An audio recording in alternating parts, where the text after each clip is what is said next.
Личность царя Ивана Грозного является самой противоречивой в российской истории. Одни считают его безжалостным тираном и кровожадным деспотом. Другие видят в нем справедливого правителя, добившегося успеха на Восточном фронте.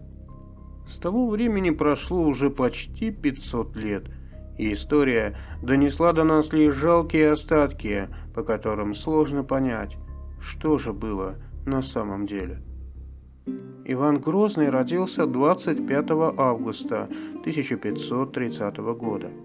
Его родителями были великий князь Василий III и Елена Глинская. Это был второй брак его отца. Первую жену, Соломонию Сабурову, Василий III насильно постриг в монахини.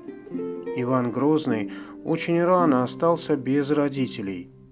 Отец умер, когда ему было всего 3 года. Мать умерла через 5 лет. Началось время, которое историки называют боярским правлением.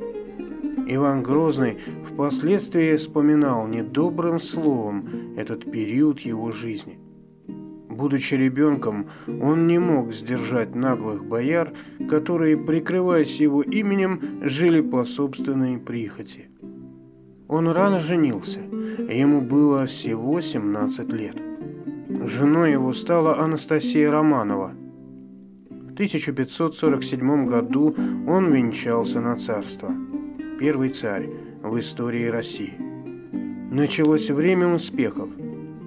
Царь проводил реформы.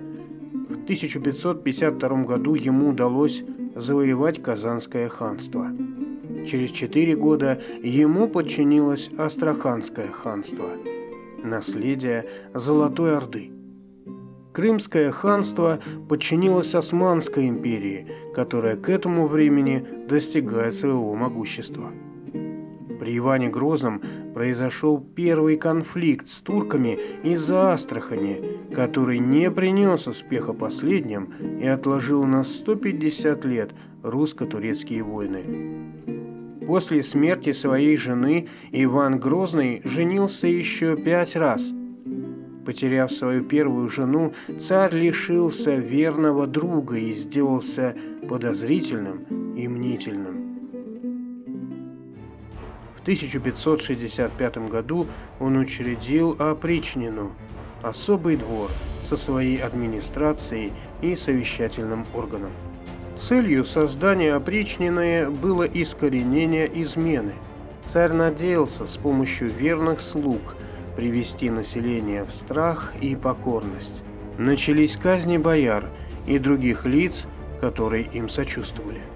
В то же время шла кровопролитная война на Западе за выход на Балтику. Россия сначала добилась успеха. Были взяты многие города. Однако в дело вмешалась Польша, объединившаяся с Великим княжеством Литовским в одно государство. Против Ивана Грозного выступили Швеция и Дания.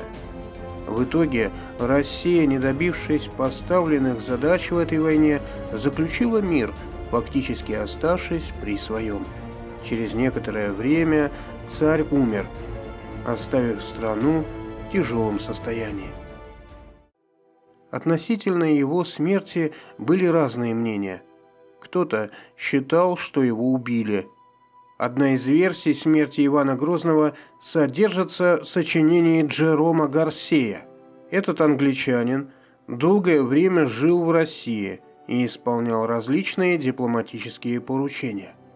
Впоследствии, не без скандала вернувшись в Англию, он написал книгу о России, описав в ней государственный строй, быт и нравы россиян и основные политические события.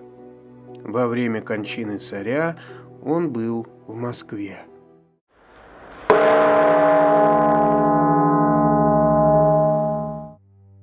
В полдень он пересмотрел свое завещание, не думая, впрочем, о смерти, так как его много раз околдовывали, но каждый раз чары спадали.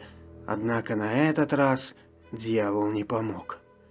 Он приказал главному из своих аптекарей и врачей приготовить все необходимое для его развлечения и бани. Желая узнать о предзнаменовании созвездий, он вновь послал колдуньям своего любимца.